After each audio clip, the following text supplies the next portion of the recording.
Hey everybody, it's Zach from Myshire Farm, and today we're going to talk about best practices for a brooder. Now I am in the barn because I can't take this outside because biosecurity and all that, but I'm going to show you this brooder real quick, and then we're going to go up to the office and I'll give you some tips and tricks to help you on your brooding process. So this is what the brooder looks like.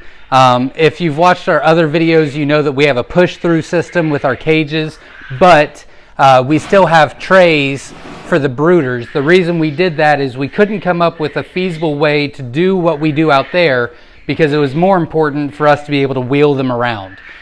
So ideally we take them out of the brooder when they're ready, we move them right to the cage, and then we put them in rather than transfer and then transfer and so on and so forth. So the wheels were more important to us on that, but it's still the poop trays. This right here is where the feeder goes, and then it just locks into place. And then one big good practice is not having one full door. So as you can see, we have two doors here, and it's much easier, especially with 3 weeks old. You open the door and they kind of be flighty and jump out and everything. So in this case, we can just open one door and kind of contain and control. So two doors is a good practice for you. You can look inside. And George did a video just maybe 3 weeks ago, about our new watering system.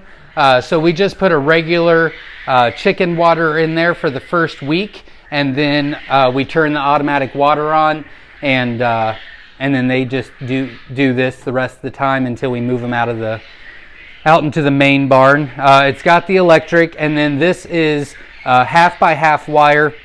George redid all of the brooders within the past couple of weeks, and we decided to go with the coated wire, and the coated wire actually does seem like they enjoy it more, they're more active, and things like that. So I really like the coated wire as well. And then this is all pressure, or we can pressure wash all of this. So once they come out, we put them in the main barn, and then we just pressure wash all of it. The outside, the inside, everything like that. And then the first week, we put the blue paper towels down. We'll talk about that a little bit more inside. But I just kind of want to show you our brooder setup. In fact, George, can you hand me that tape measure? It's in the drawer, the tool drawer. I'll give you some measurements real quick because I know I'll get that question quite a bit. I measured it before, but I can't remember. So it's 5 feet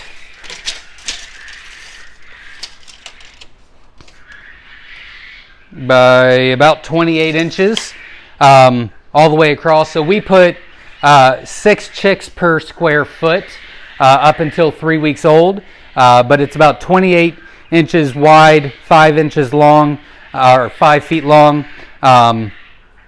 And then we do have the light here. Do you know what the size is up? It's about 8 inches off the flooring.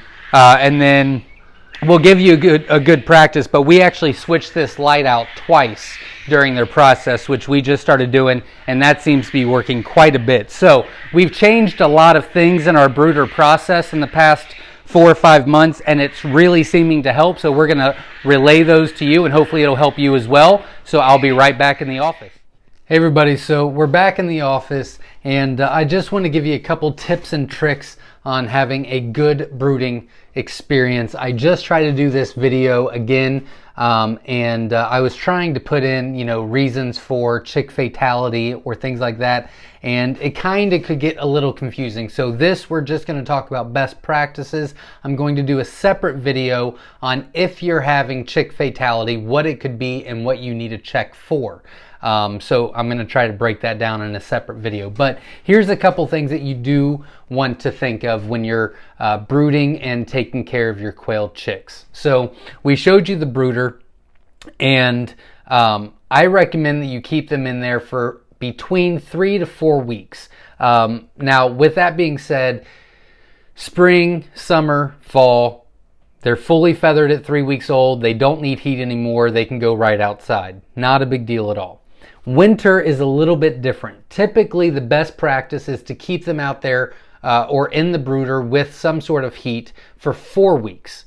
Now, with that being said, the big thing you need to know about that is at 3 weeks old, it still doesn't change the square feet. So we recommend for best practice from day old until 3 weeks old, 6 chicks per square foot, like I mentioned before. But starting at 3 weeks, we recommend you change that to 3 quail per square foot because they're getting much, much bigger and they're fully feathered. They give off a lot of heat, things like that. So if you are going to keep them inside with heat, we do recommend that you do split them at that time. And the reason for that is they're going to overheat if they're overcrowded, and you'll start seeing the back feathers start coming out, and either they're pulling them out because they're too hot or they're starting to get too territorial and too aggressive. And that's an environmental issue. So at 3 weeks old, they need a change from 6 chicks per square foot to 3 chicks or 3 quail per square foot after that. For 3 of the 4 seasons, leave them in there for 3 weeks, move them outside or uninsulated barn or whatever the case may be. If it's the dead of winter, maybe keep them on the brooder process for an extra week, but you do need to split them up. Another good practice is the flooring. So for years and years and years, we did bedding. And bedding is fine, but with how many we put in each brooder, we had to clean out the brooders once a week. It was really annoying, you know, a lot of mess. So we put wire down in our brooders like you saw. So the first week we use blue paper towels. Now the reason we don't use the white paper towels is because the water just, because they're going to make a mess in there, right? And so the water is just not going to hold well, so they're going to break apart. It's not really good for their feet. They need something a little bit thicker, which this is. And this, compared to the white paper towels, will prevent splay leg when their legs go straight out because they're very weak the first day that they're born or first few days that they're born. So we recommend blue paper towels. I know a lot of people do the grip for like the cabinets, like your kitchen cabinets. You put that liner in there. That's really good too, and that's washable, so you could use that as well. But we just use the blue paper towels. One day we might change over, but not right now. Another practice that we started this year that's worked out fantastic, and this will work for all 4 seasons, is the first week we're putting them on a 250 watt light bulb, and then the second week we're putting them on a 125 watt, so we're switching them out. And then the third week, we're taking them off the heat and we're just putting something on top to trap the heat in. So the third week, they're really not getting much heat, but they are covered up more. And then that's a really smooth transition, which is really what you want to do the entire process of your Coturnix quail, is a smooth transition the entire time. Now, going back to the blue paper towels, we have 1/2 by 1/2 coated wire in all of our brooders now, and what we do is after the first week, when we're switching from the 250 watt to the 125 watt, we are pulling up the blue paper towels after the first week, and they are good to go. So they're on wire, they're using the poop trays underneath. We're taking the chicken water out, and they're on automatic waters, and they're good to go. So those are a couple of things that could help a lot. As far as heat goes, a lot of people have questions about this. You can do that in one of 2 ways.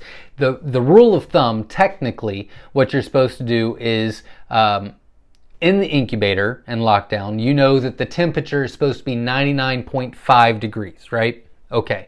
So when you're moving them from lockdown into the brooder, the temperature in the brooder is supposed to be 99 degrees, and it's supposed to drop a 1/2 degree every day after that. It's really hard to manage and really not necessary, but that's the technical way to do it. So what we do is, we use the 250 watt and then we use the 125 watt. That's helping a lot, but really just watch your quail.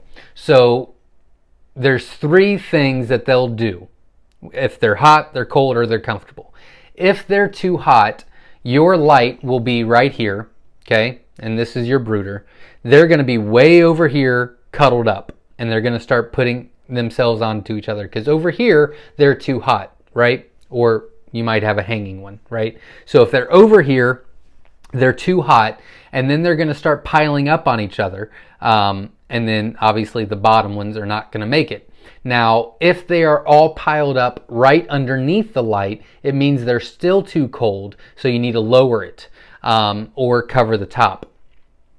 If it's hanging like this and they're all over the place and active, that's exactly what you want to see. And they'll let you know exactly what you want to do. Like I said, in the next video that we're going to do, I'm going to give you some reasons and some things to look at if you're having a high fatality rate.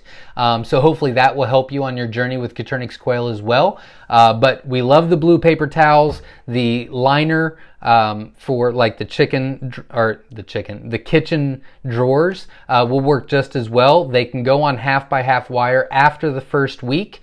I love the transition that we've done. It's really worked out really well. We did use the infrared the entire time versus non-infrared, and we really didn't see any difference at all. So this is just what we're going to do. And this is a little bit more expensive than this one, obviously, because it's double the wattage, but we're only using it for a week, so the lights are lasting us much longer than just having the 250 on the entire time. So that's really saved us on some money as well. If you have any questions in the comments, feel free to share or feel free to ask. I'll be happy to help. One of the next videos will be talking about troubleshooting your quail chicks. But just remember, it's 6 chicks per square foot until 3 weeks old. If it's winter, you want to keep them in the brooder process, but you still want to switch them over. Technically, they're fully feathered at 3 weeks old. And make sure that they have something on the ground for the first few days at least, but the best practice is for an entire week to help their legs grow strong and not kind of split out like that. Now, if you do have splay leg, if you do have wry neck, if you do have this, if you do have that, there are remedies behind that, which we'll do in a separate video. But the whole point for this best practices video is you don't have any of that. So hopefully that helps a lot. If you have any questions, comment below. And as always, everybody, until next time, stay safe. Thank you.